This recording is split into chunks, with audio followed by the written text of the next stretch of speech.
Assalamu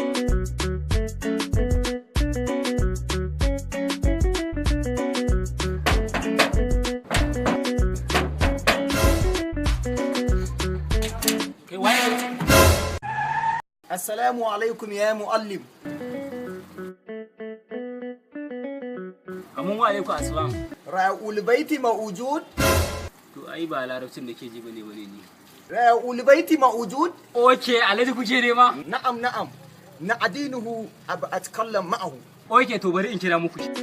Masha Allah, shukran laka ya akhi. Assalamu alaikum. Assalam. Alhaji na wuni. Lafiya lau. Amun lafiya. Lafiya. To daman alhaji ne baki, wasu bakaken larabawa ne. Ina gama daga Saudiya suke. Shi ne suka ce in kira musu mai gidan. Okay, to iya sama iya bacci ai. Okay, to bari in kira shi. Ina ka ji Da zuwa zan gama in ci yayi baki ne. amma ka san da Alhaji idan iya bacci ba a tayi sai bayan la'asar? Wallahi na manta sam. Ai ba zai yi a tashe shi ba iya bacci. To ko za mu je ga musu larabci suke yi. Wa ka je ka same su kawai ku gama da su. To ni larabcin ne ya dan alhaji wallahi.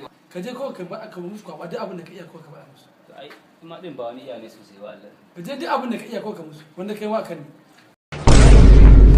Yawa. Alhaji sai yana sama yana bacci kuma ba a tashi shi yamma ta yi. Masha Allah, shukran laka ya.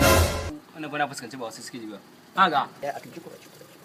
in zahaba in jalasa alhaji ta kuli fi kadin samawati illa fila afayya fakaliya